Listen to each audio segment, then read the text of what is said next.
The red sand stretched endlessly under 3 alien suns, each casting shadows in different directions across the barren wasteland of Kepler 442c. Captain Marcus Chen stumbled forward, his environmental suit's cooling system failing after the crash. Behind him, the twisted wreckage of his exploration vessel still smoldered, sending black smoke into the orange sky. He had been alone for 6 days now. His water reserves were critically low, and the nearest human settlement was over 200 kilometers away. The emergency beacon had been damaged in the crash, leaving him with nothing but his survival instincts and the small hope that someone might notice his missing ship. Marcus paused at the top of a dune, scanning the horizon through his cracked visor. The heat was unbearable, even with the suit's remaining protection. He checked his water supply again, barely 2 sips left in the emergency reservoir. His lips were already cracked and bleeding. That's when he saw her. A figure moved gracefully across the desert floor below, seemingly unaffected by the harsh conditions. She wore no environmental suit, just flowing robes that rippled in the hot wind. Her skin had an unusual pale blue tint, and her movements were too fluid, too precise to be entirely human. Marcus slid down the dune, calling out weakly. "Hey, over here." The woman turned, revealing striking violet eyes that seemed to glow in the alien sunlight. She was young, maybe 25 in Earth years, with features that were hauntingly familiar yet distinctly alien. Her expression showed surprise, then something deeper. Recognition.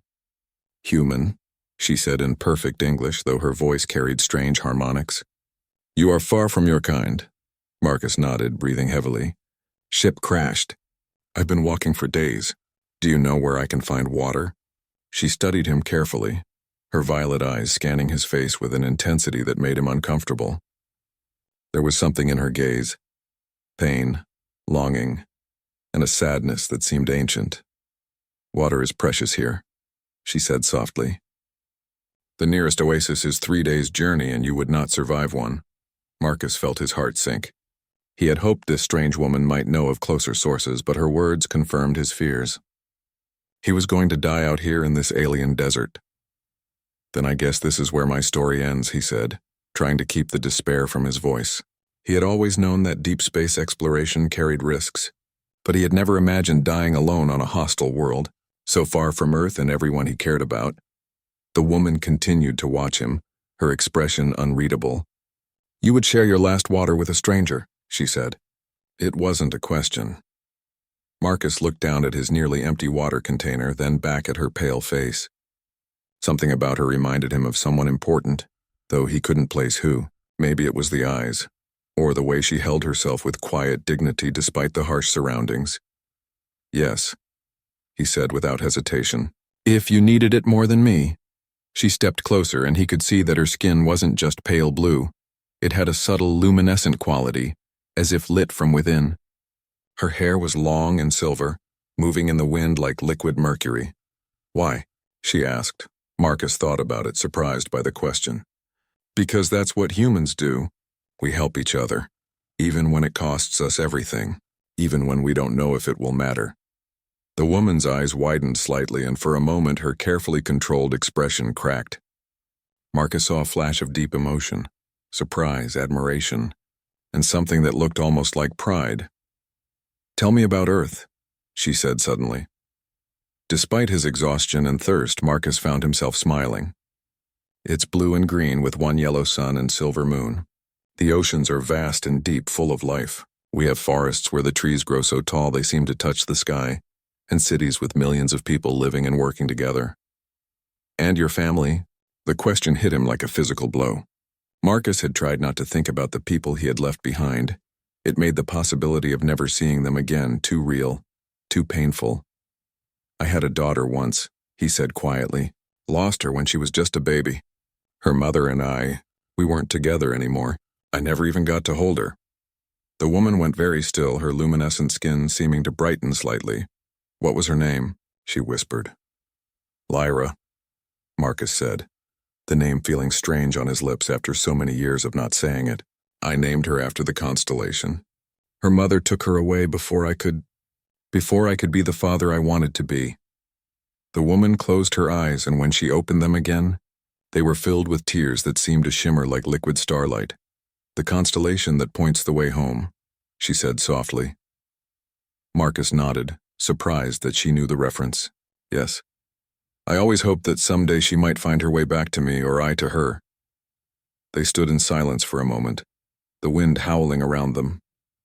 Marcus felt his strength fading and he knew he didn't have much time left. But somehow, talking to this strange woman had brought him a peace he hadn't expected. Here, he said, offering her his water container. You'll need this more than I will. The woman stared at the container, then at his face, her expression cycling through emotions too complex for him to read. You would give me your last drink? She asked, her voice barely audible over the wind. Yes, Marcus said simply. Everyone deserves a chance to survive. She reached out with trembling hands and took the container, holding it as if it were the most precious thing in the universe. When she looked up at him again, her violet eyes were blazing with an inner light that seemed to illuminate her entire being. My name is Lyra, she said, her voice breaking, and I have been searching for my father for a very long time. Marcus staggered backward, his mind struggling to process what he had just heard. The water container slipped from his nerveless fingers and hit the sand with a soft thud. That's impossible, he whispered, staring at the woman who claimed to be his daughter. Lyra was human. He gestured helplessly at her luminescent skin and violet eyes. Half human, she corrected gently. My mother never told you the truth about what she was. The world seemed to spin around Marcus. He had known Elena was different, her unusual intelligence, her perfect health, the way she sometimes seemed to know things she shouldn't, but he had never imagined she wasn't entirely human. Elena was Zephyrian, Lyra continued, kneeling to retrieve the water container. A species that has been watching humanity for centuries, studying your kind, trying to understand why you spread across the galaxy with such determination and hope. Marcus sank to his knees in the sand, his environmental suit's servos whining in protest. She left Earth when you were just 6 months old. She said I wasn't ready to be a father, that I was too focused on my career. She was protecting you, Lyra said, settling cross-legged in front of him, and protecting me. The Zephyrian Council had forbidden any contact with humans. When they discovered her relationship with you, they demanded she return home immediately. So she took you to another world. To Zephyr Prime, yes. But she never stopped talking about you, about Earth, about the man who had shown her what human love looked like. Lyra's voice carried a warmth that made Marcus's chest tight. She told me stories about your work as an explorer, how you dreamed of finding new worlds where humanity could thrive. Marcus looked up at his daughter, and saw Elena's smile in her alien features. What happened to her? She died when I was 16, Lyra said softly. A wasting disease that affects Zephyrians who spend too long away from their homeworld. With her last breath, she made me promise to find you someday, to tell you that she never stopped loving you. The desert wind picked up, swirling sand around them in miniature tornadoes. Marcus felt tears streaming down his face inside his helmet, fogging his visor. I've been searching for 20 years, Lyra continued, following the path of human exploration from world to world, always one step behind your expeditions. I finally traced you to this system, but your ship had already crashed when I arrived. You came here looking for me specifically?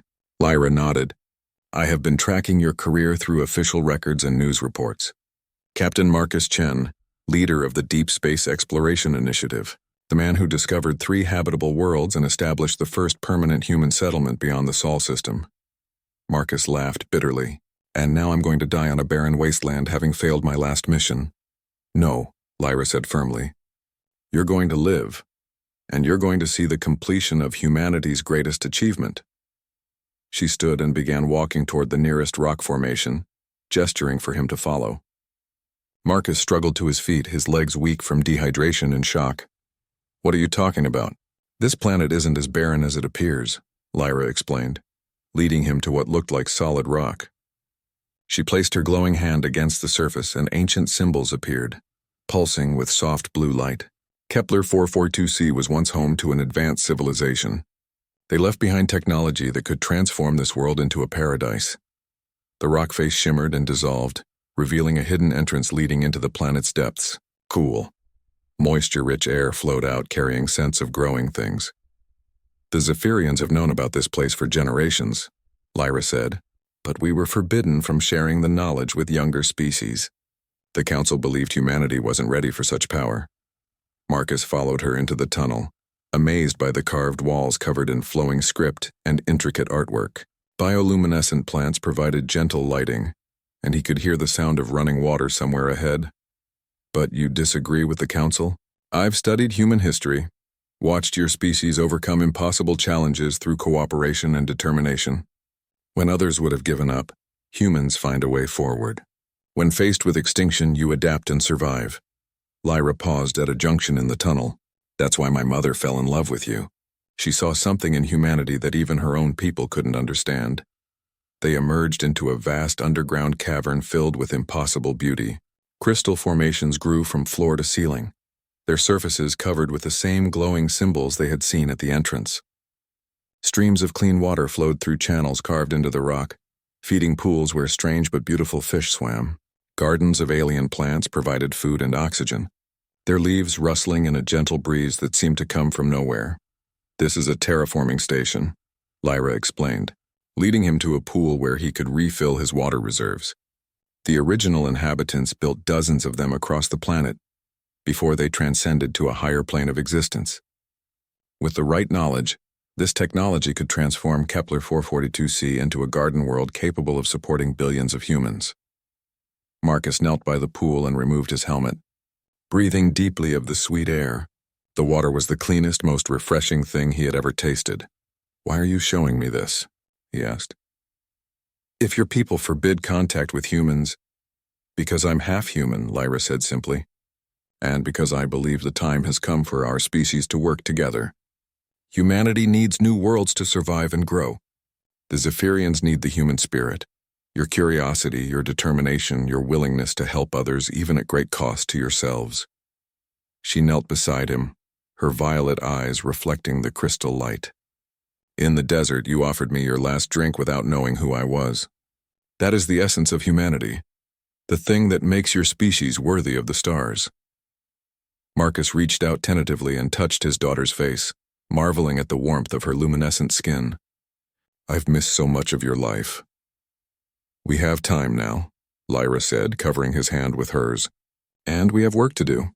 This world can be humanity's new Eden, but only if someone helps them unlock its secrets."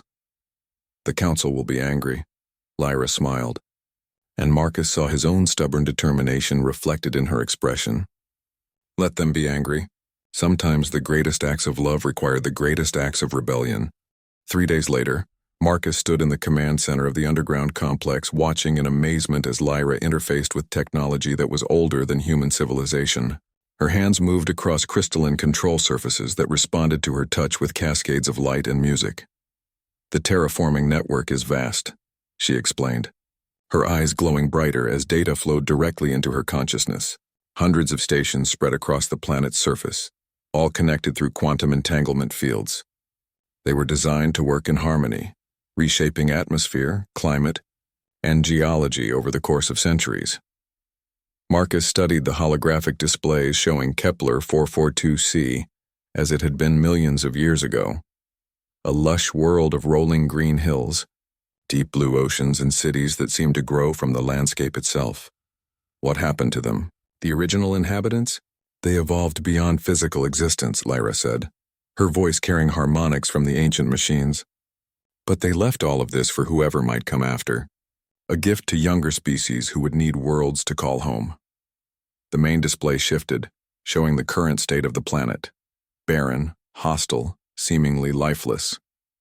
But underneath the surface, Marcus could see the vast network of dormant technology waiting to be awakened. How long would the transformation take? With human help? Perhaps 50 years for basic habitability, another century for full terraforming. Lyra turned from the controls, her expression serious. "But it requires cooperation between our peoples. Zephyrian knowledge combined with human determination and ingenuity." Marcus nodded, understanding the magnitude of what she was proposing. "My government will want proof. Hard data, not just stories about ancient aliens and miraculous technology.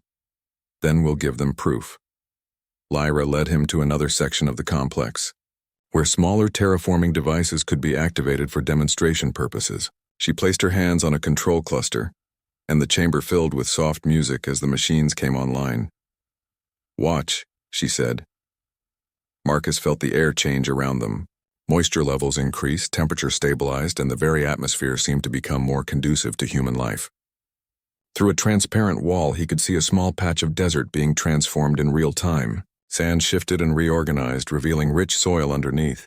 Water bubbled up from hidden springs, and within hours the first green shoots appeared. Incredible, Marcus breathed. With technology like this, humanity could settle anywhere. Not just settle, Lyra corrected. Thrive. Create worlds where billions could live in harmony with their environment, where scarcity and resource conflicts become things of the past.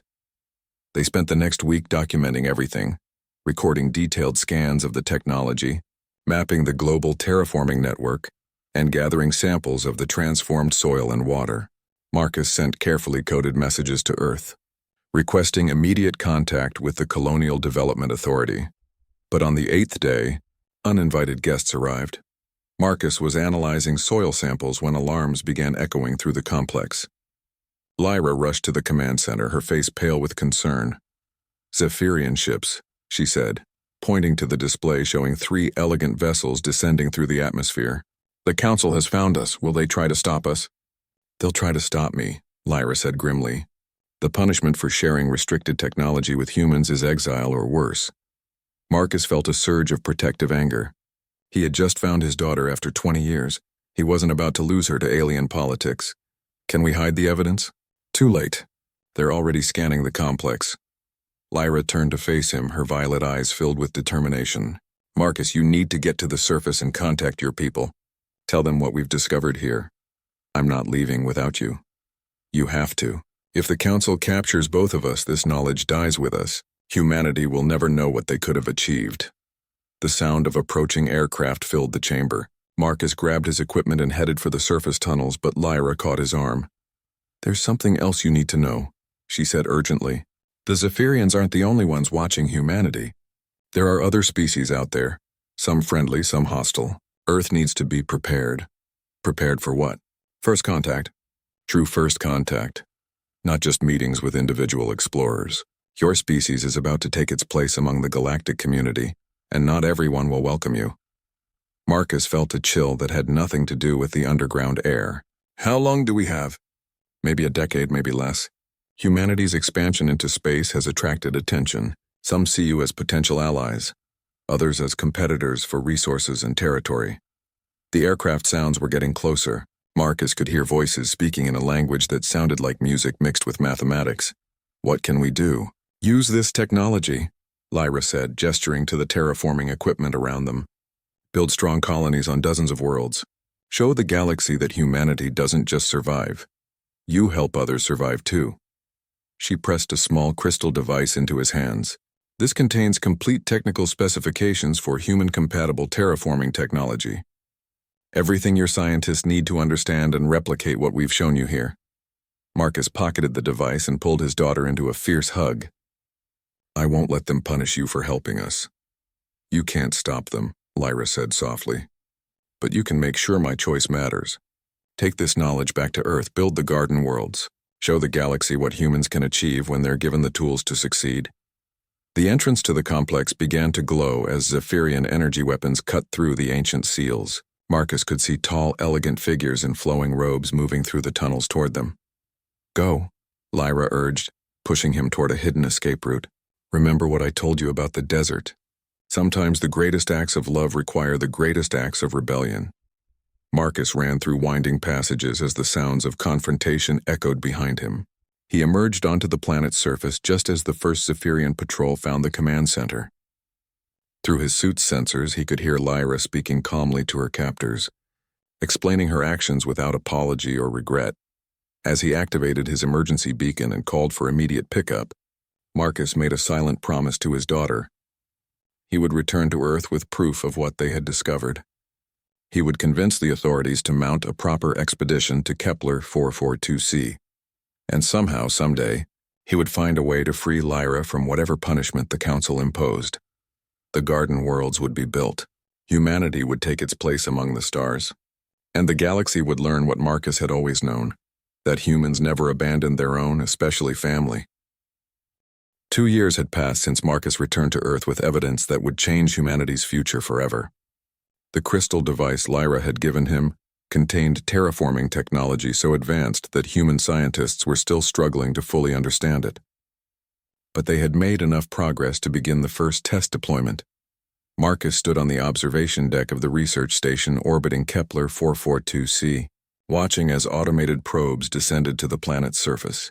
Each probe carried a modified version of the ancient terraforming technology, adapted for human use through careful reverse engineering. Initial deployment successful, reported Dr. Sarah Martinez, the project's lead scientist. All probes are transmitting normal telemetry.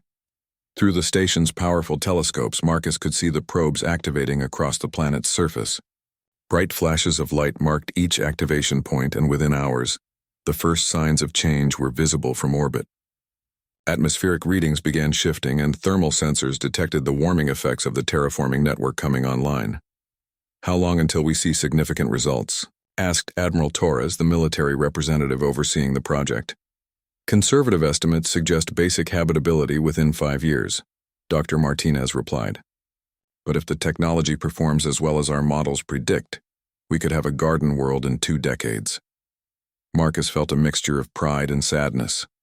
This was exactly what Lyra had envisioned: humanity using the ancient technology to create new worlds where billions could live and thrive. But she wasn't here to see it, and he still had no idea what had happened to her after the Zephyrian Council took her away. "Sir," called Lieutenant Park from the communications station, "we're receiving an unscheduled transmission from the Sol system. Priority Alpha encryption." Marcus frowned. Priority Alpha was reserved for the most critical communications, declarations of war, alien contact, or other civilization-threatening events. "Put it through." The holographic display activated, showing the face of Director Chen, no relation to Marcus despite the shared surname, head of Earth's Xenological Affairs Department. The woman looked exhausted and worried. "Marcus, we have a situation developing in the Proxima Centauri system. 3 days ago, our colony there went silent. When we sent a scout ship to investigate, they found something unprecedented." The display shifted to show reconnaissance footage from Proxima. First, Marcus felt his blood run cold as he saw the colonial settlement surrounded by dozens of alien ships, sleek, predatory vessels that seemed to absorb light rather than reflect it. "The colony is intact, and our people appear to be unharmed," Director Chen continued, "but they're being held by an unknown alien species that's demanding to speak with Earth's leadership about humanity's expansion into space." Admiral Torres leaned forward. "Do we know anything about these aliens?" "Very little. They call themselves the Hegemony, and they claim that humans are violating established territorial boundaries by colonizing worlds without permission. They want us to cease all expansion activities immediately and submit to their authority." Marcus thought about Lyra's warning, that humanity's expansion had attracted attention from other species. Not all of it friendly. It seemed that time had run out sooner than expected. "What's our response?" he asked. "That's why I'm calling you," Director Chen said.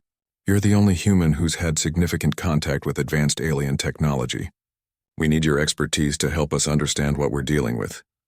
Marcus looked out at Kepler 442c, where the terraforming process was just beginning to show results. Abandoning human expansion now would mean giving up on worlds like this, worlds that could house billions of people and ensure the species' survival. "I'll return to Earth immediately," he said, "but I need to make a stop at Zephyr Prime first." "The Zephyrian homeworld?" Admiral Torres looked shocked. "We don't even have diplomatic relations with them." "We do now," Marcus said firmly. "They have information we need about galactic politics and these hegemony forces, and I have someone there I need to find." The journey to Zephyr Prime took 3 weeks aboard the fastest ship in the human fleet. As they approached the beautiful water world with its floating cities and aurora-bright atmosphere, Marcus felt his heart racing. Somewhere down there was his daughter, if she was still alive. The Zephyrian response to their arrival was swift and efficient. Elegant patrol ships surrounded the human vessel, their crews communicating in the musical language Marcus remembered from the underground complex. "This is Captain Marcus Chen of the Earth vessel Endeavor," he broadcast on all frequencies. "I request an audience with the Council regarding my daughter, Lyra, and the current threat to human colonies." There was a long pause before a response came, not in the musical Zephyrian language, but in perfect English with familiar harmonics. Permission granted. Captain Chen, please follow the escort ships to landing platform 7. Marcus's hands trembled as he recognized the voice. It was Lyra. The reunion took place in a crystal garden high above Zephyr Prime's endless oceans. Lyra waited for him beside a fountain that sang with the voices of long-dead Zephyrian poets. Her appearance changed, but unmistakably his daughter. She wore the flowing robes of a council member now, and her luminescent skin was marked with intricate patterns that seemed to shift and flow like living artwork. "Hello, Father," she said, embracing him with warmth that made his chest tight. "I wondered when you would come looking for me. Are you all right? I thought they would punish you for helping humanity." Lyra smiled, and Marcus saw wisdom in her eyes that hadn't been there 2 years ago. "They did punish me in a way. They made me a council member and gave me responsibility for monitoring human expansion.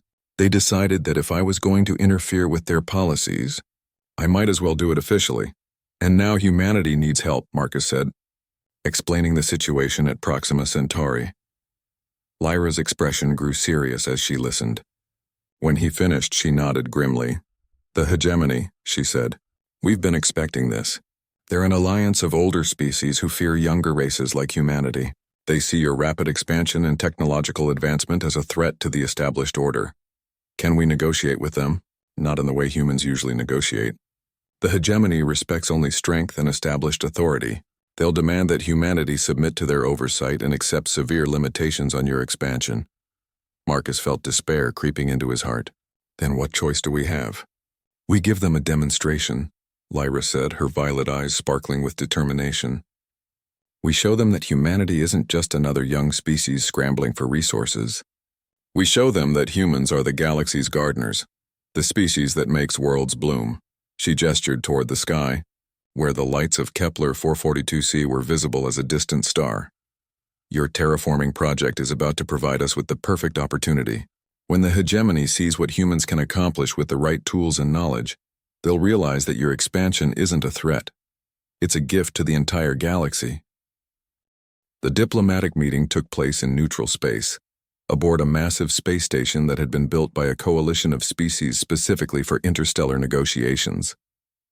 Marcus had never seen anything like it, a sprawling complex of interconnected modules, each designed to accommodate different atmospheric and gravitational requirements.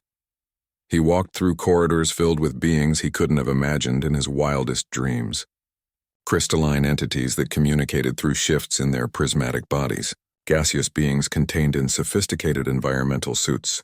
Aquatic species moving through water-filled tubes that ran alongside the standard atmosphere corridors. But the most impressive delegation was also the most intimidating. The hegemony representatives were tall, imposing figures with midnight black skin and eyes like dying stars. They moved with predatory grace, and every gesture suggested barely contained violence. "They call themselves the Void Touched," Lyra explained quietly as they approached the main conference chamber. "Their species evolved in the space between stars, feeding on cosmic radiation and dark matter. They see younger species as chaotic children who need to be controlled." Marcus straightened his formal diplomatic uniform and checked the datapad containing humanity's presentation materials. "Are you sure this will work?" "I'm sure that it's humanity's best chance," Lyra replied. "The alternative is accepting permanent, second-class status in the galaxy or fighting a war you can't win." The conference chamber was a marvel of alien engineering, a vast spherical space where each delegation occupied a section designed for their specific needs. The hegemony held the prime position at what might generously be called the head of the room, their dark forms radiating an aura of authority and menace. High Arbiter Zentar, the hegemony's chief representative, spoke in a voice like grinding asteroids. "Humans of Earth, you stand accused of reckless expansion and territorial violation. Your species spreads across the galaxy without regard for established boundaries or proper authorization." Marcus stepped forward, feeling the weight of his species' future on his shoulders. "High Arbiter, we come before this assembly not to defend our expansion, but to demonstrate why it benefits all sapient life in the galaxy." Murmurs rippled through the various delegations. Several species seemed surprised by the humans' confident tone. You dare claim that your colonization serves others? Xentar's star-like eyes flared brighter.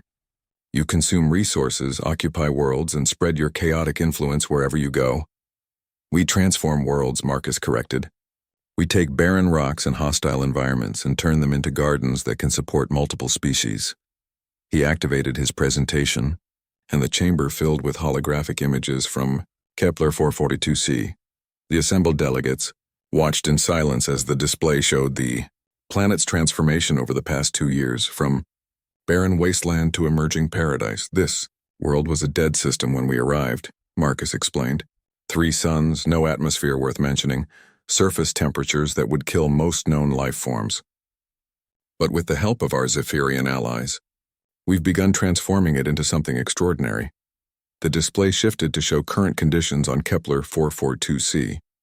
Where once there had been only red sand and rock, now there were growing forests, expanding lakes, and the beginnings of a complex ecosystem. The atmospheric readings showed breathable air, comfortable temperatures, and stable weather patterns. In 5 more years, this world will support 1 billion beings, Marcus continued. Not just humans, but any species that chooses to settle there. We're not claiming territory, we're creating it. A delegate from the Aquatic Cetacean Collective spoke up, their translator rendering their song-like communication into standard galactic.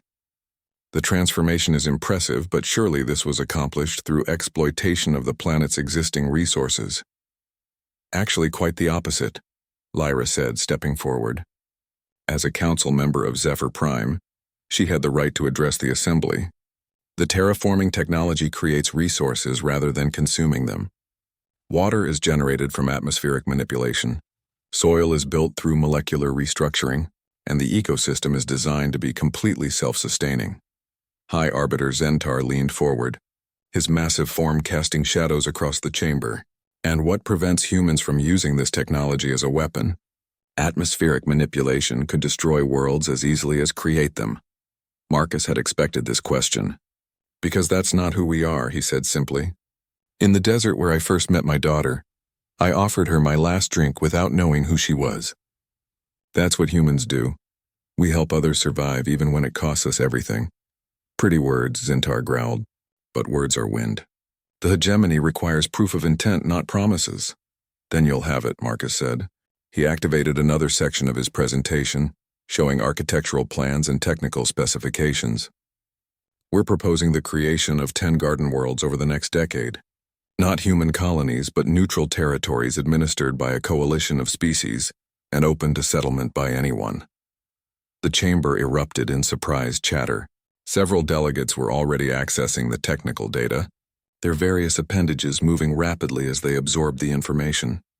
Furthermore, Marcus continued, we're prepared to share the complete terraforming technology with any species that commits to using it for peaceful expansion rather than territorial acquisition. High Arbiter Xentar's star eyes narrowed to pinpoints.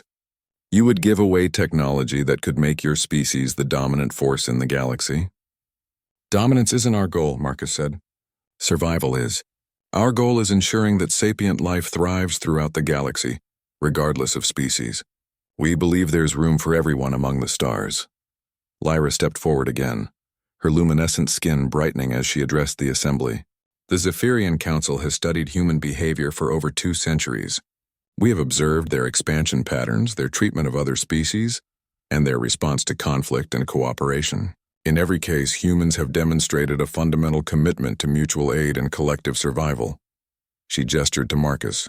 This man crash-landed on a hostile world and faced certain death. When he encountered a stranger, his first instinct was to share his last water. When he discovered technology that could transform his species' future, his first thought was how to use it to help others.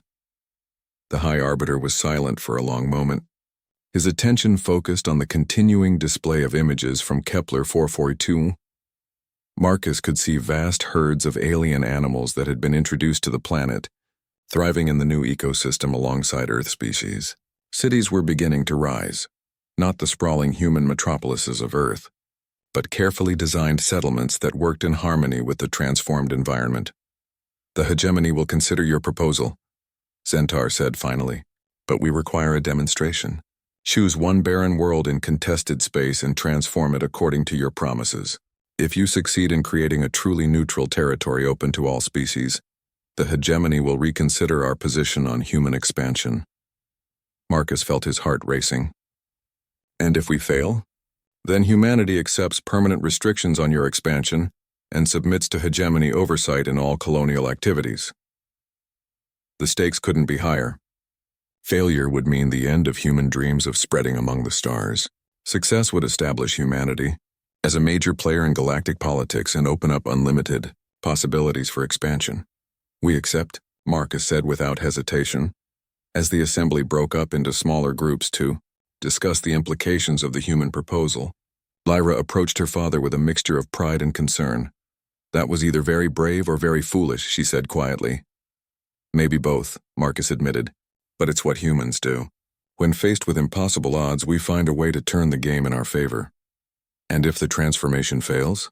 Marcus thought about the countless humans already living on colonies throughout the galaxy, about the billions more on Earth dreaming of new worlds to explore and settle. Then we'll find another way, he said. Humans never give up. It's our greatest strength and our most annoying trait, depending on who you ask. Lyra smiled, and Marcus saw his own stubborn determination reflected in her violet eyes. Then we'd better make sure this works. The galaxy is about to learn what the Zephyrians have known for centuries, that humans are the most dangerously optimistic species in the universe. The world chosen for humanity's ultimate test was designated Wasteland 7 in the galactic. Charts, a tidally locked planet orbiting a red dwarf star in the E, contested neutral zone, half the world, was frozen in perpetual darkness while the other half burned under endless daylight. The narrow band between these extremes was a hellscape of constant storms and temperature fluctuations that made it uninhabitable for any known species. Marcus stood on the command deck of the terraform ship, Genesis, watching as his daughter coordinated the largest terraforming operation in galactic history. Representatives from dozens of species observed from ships positioned at safe distances, while hegemony vessels maintained an ominous presence at the edge of the system. Initial probe deployment complete, reported Chief Engineer Watson, a woman whose grandmother had been among the first humans to leave the Sol system.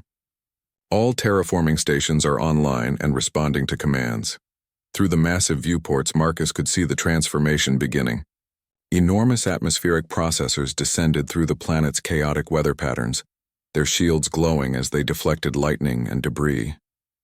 Each processor carried modified Zephyrian technology, calibrated specifically for this hostile environment. Atmospheric stabilization commencing, Lyra announced from her position at the hybrid control interface, part human engineering, part Zephyrian biotechnology. Her hands moved across crystalline surfaces while data streams flowed directly into her consciousness, beginning thermal redistribution protocols. The change was visible almost immediately. The violent storms that had raged for millennia began to calm as the atmospheric processors worked to equalize pressure and temperature across the planet's surface. Clouds that had been locked in perpetual motion started to settle into more stable patterns. Energy from the day side is being captured and redistributed to the night side, explained Dr. Martinez, who had been working on the project since the early days on Kepler 442c. The thermal differential is being used to power the terraforming process itself. Admiral Torres monitored communications from the observing fleets. The Crystalline Collective is reporting stable energy readings. The Cetacean ships confirm that atmospheric composition is shifting toward universal habitability standards. But it was the hegemony response that concerned Marcus most. High Arbiter Zentar's vessel maintained strict radio silence, its dark hull absorbing sensor probes and revealing nothing about the aliens' thoughts on humanity's progress. Phase 2. Initiation in 3 hours, Lyra announced. All stations report ready for water cycle establishment.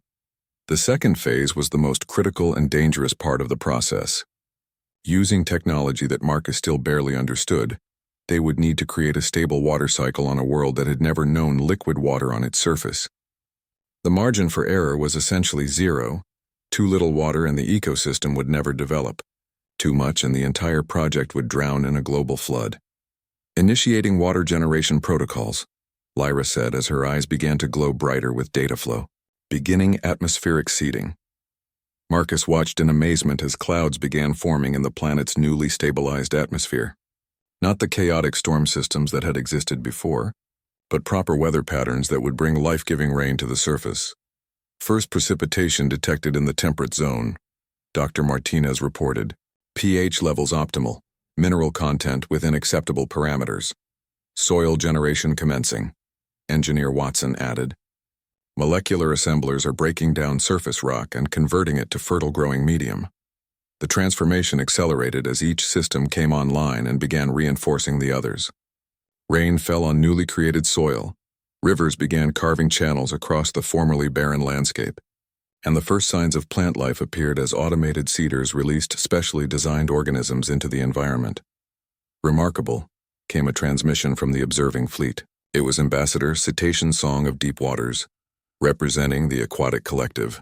The ecosystem integration is proceeding faster than our models predicted. Human adaptability, Admiral Torres said with obvious pride. We don't just follow the manual, we improve on. But their celebration was interrupted by an urgent alarm from the sensor station. Hegemony vessel is moving, reported Lieutenant Park. High Arbiter Zentar's ship is approaching the planet. Marcus felt his stomach clench. Had they failed some test he didn't understand? Was the hegemony about to interfere with the terraforming process? Open a channel, he ordered. The main display activated, showing High Arbiter Zentar's imposing form. The alien's star-like eyes seemed brighter than usual, and his massive frame was perfectly still. Humans of Earth, Zentar said, his voice carrying new undertones that Marcus couldn't interpret. The hegemony has observed your progress with great interest. Are we meeting your expectations? Marcus asked carefully. You are exceeding them, Zentar replied, and Marcus thought he detected something like surprise in the alien's tone. In 16 hours you have accomplished what our models suggested would take months or years to achieve. On the planet below, the transformation was indeed progressing at an incredible rate. What had been a hellish wasteland was becoming a garden world with breathable atmosphere, stable climate, and the beginnings of a complex ecosystem. However, Zentar continued, the true test is not technical capability but intent. The hegemony must be certain that humanity's expansion serves the greater good of galactic civilization. What kind of proof do you need? Marcus asked. Instead of answering directly, Zentar activated a display showing star charts of the contested border regions. There are 17 worlds in this sector that have been claimed by various species, but remain undeveloped due to environmental challenges. Most are considered uninhabitable. Marcus began to understand where this was leading. You want us to terraform them all? No, Zentar said, his star eyes flaring. We want you to prove that humans mean what they say about creating neutral territories open to all species. The alien gestured, and the display zoomed in on one particular world, a planet that Marcus recognized from intelligence reports as the site of a recent territorial dispute between two aggressive species. The Krillian Empire and the Torvan Republic have been fighting over this world for a decade, Zentar explained. Both species claim exclusive right to colonize it, though neither has the technology to make it habitable. If humans can transform this world and convince both species to share it peacefully, the hegemony will accept that your expansion benefits galactic stability. Marcus looked at Lyra, who nodded grimly. They both knew the Krillians and Torvans had been locked in a bitter conflict that had claimed thousands of lives on both sides. And if we can't convince them to share, then the hegemony will conclude that human expansion creates chaos rather than order, Zentar said bluntly. Your species will be restricted to your current colonies and prohibited from further expansion. The stakes had just gotten impossibly higher. It wasn't enough to prove that humans could terraform worlds. They had to prove they could bring peace to species that had been at war for generations. We'll need to approach both governments directly, Marcus said, his mind already working on the diplomatic challenges ahead. The hegemony has arranged for representatives from both species to witness your current terraforming operation, Zentar said. They are en route to this system and will arrive within 6 hours. Marcus felt the weight of his species' future pressing down on him like a physical force. In a few hours, he would have to convince two warring alien species to put aside generations of hatred and work together on a shared world. Father, Lyra said quietly, remember what you told me in the desert? Sometimes the greatest acts of love require the greatest acts of rebellion. Marcus looked out at the world below, where clouds were bringing the first rain in millions of years to soil that had never known life. Human technology and Zephyrian wisdom were creating something beautiful and impossible. "Then let's give them a demonstration they'll never forget," he said. "Time to show the galaxy what humans do best, turn enemies into neighbors." The Krillian and Torvan fleets arrived with enough firepower to glass a planet, their ships bristling with weapons and crackling with barely contained hostility. Marcus watched from the Genesis as the two forces took positions on opposite sides of the system, their targeting systems locked onto each other despite the supposed ceasefire. "This is going well already," Admiral Torres muttered, monitoring the tension between the alien fleets. The Krillians were reptilian warriors who valued strength above all else. Their ships designed like flying fortresses meant to intimidate and overwhelm. The Torvans were insectoid hive minds who fought with perfect coordination and terrifying efficiency, their vessels moving in geometric formations that spoke of unified consciousness. "Incoming transmission from the Krillian War Prime," Lieutenant Park announced. The main display activated to show a massive reptilian figure covered in ceremonial scars and battle armor. War Prime Gorthak's eyes burned with barely controlled rage as he spoke. "Humans! You dare interfere in the rightful claim of the Krillian Empire? This world belongs to the strongest, and we have proven our strength in battle."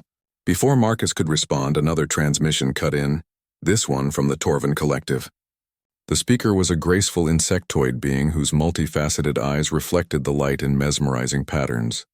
"The Collective disputes this claim," Hive speaker Zach said in harmonics that made Marcus's teeth ache.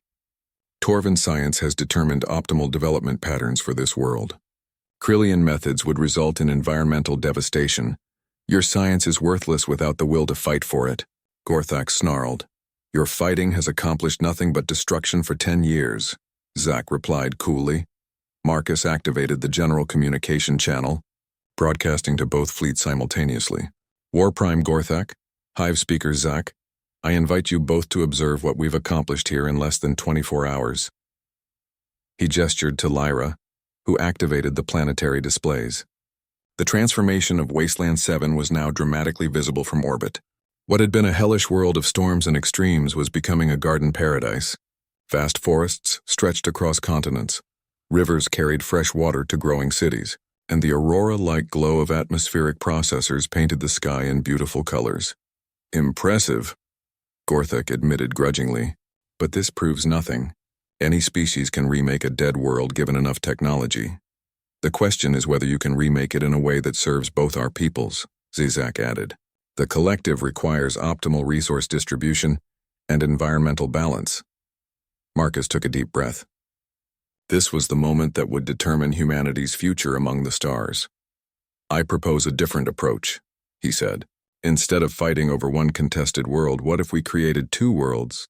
One optimized for Krillian preferences, one designed for Torvan needs, both terraformed using the same technology we've demonstrated here."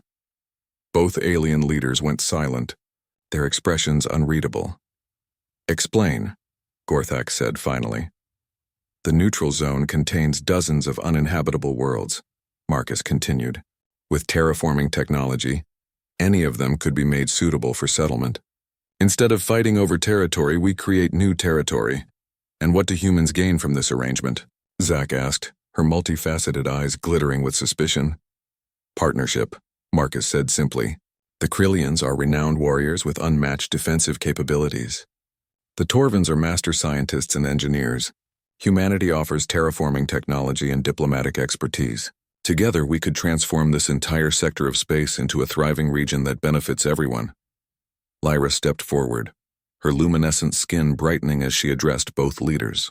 "The Zephyrian Council has observed both your species for centuries.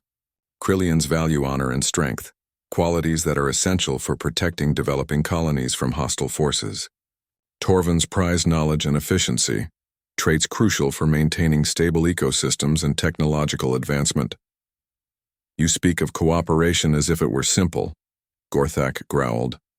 "Krillians and Torvans have been enemies for generations." "Because you were fighting over limited resources," Marcus replied. "When resources become unlimited, the reasons for conflict disappear." To demonstrate his point, Marcus activated a holographic display showing the entire contested sector. Red markers indicated the 17 worlds that various species had claimed but couldn't develop. As the display updated, each red marker turned green, showing how terraforming could transform them into habitable worlds. 17 garden worlds, he said. Enough for both your species to expand and thrive without competing for the same territory. The collective finds this proposal intriguing, Czak said after a moment of silent communication with her hive mind. But we require guarantees that Krillian aggression will not threaten our colonies. And we require assurance that Torvin subterfuge will not undermine our territorial claims, Gorthak added. Marcus smiled. They were negotiating now instead of threatening. Progress. That's where human diplomatic expertise comes in, he said. We propose a three-way alliance with built-in safeguards. Krillian forces provide security for all colonies in the sector. Torvin science ensures optimal ecosystem development. Human terraforming creates the worlds themselves. And enforcement? Gorthak demanded. Each species maintains sovereignty over their chosen worlds, but any dispute is resolved by a joint council with representatives from all three species, Marcus explained. Decisions require unanimous consent, ensuring that no one species can dominate the others. High Arbiter Zentar's voice cut across the communications channel. The hegemony has been monitoring this discussion with great interest. Warprime Gorthak, Hive Speaker Zizak, do you find the human proposal acceptable? Marcus held his breath as the two alien leaders considered the offer. Everything depended on their next words. The Krillian Empire accepts this alliance, Gorthak said finally. But we demand the right to choose our colony worlds first. The collective also accepts, Zizak replied, with the condition that Torvin science guides all ecosystem development protocols. Both conditions are acceptable, Marcus said quickly, before either species could change their minds. High Arbiter Zentar's star-like eyes flared brighter. Then the hegemony renders its judgment on human expansion. Your species has demonstrated the ability to create resources rather than consume them, to build peace rather than perpetuate conflict. The restrictions on human colonization are hereby lifted. Marcus felt his knees go weak with relief. They had done it. Humanity was free to spread among the stars without limitation. Furthermore, Zentar continued, the hegemony formally recognizes the Terra-Krillian-Torvin alliance and offers our support for the sector development project. This represents a new model for galactic expansion that serves the interests of all sapient species. As the various fleets began making preparations for the massive terraforming project ahead, Marcus found himself standing beside Lyra on the observation deck, watching the first Krillian and Torvin ships beginning to work together. You did it, Lyra said softly. You turned humanity's greatest weakness into their greatest strength. What weakness? Marcus asked. Your refusal to accept that some problems can't be solved, she replied with a smile. Most species learn to work within limitations. Humans insist on eliminating the limitations themselves. Marcus thought about the long journey that had brought them to this moment. From a dying man in a desert offering his last drink to a stranger, to the birth of an alliance that would reshape galactic civilization. Your mother would be proud, he said.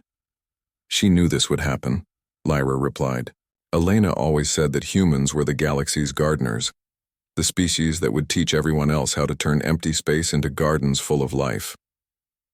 On the planet below, the first city was taking shape. Not a human city or an alien settlement, but something new. A place where species that had been enemies for generations would learn to be neighbors, where children of different worlds would grow up together among the stars. Marcus put his arm around his daughter's shoulders and watched the future being born. In the desert, he had offered his final drink to a stranger and discovered she was family. Now humanity was offering the gift of new worlds to the galaxy and discovering that they were all family under the endless stars. The garden worlds would bloom, and with them, a new age of cooperation and hope would spread across the galaxy. It was exactly what humanity did best, taking the impossible and making it inevitable, one act of stubborn generosity at a time.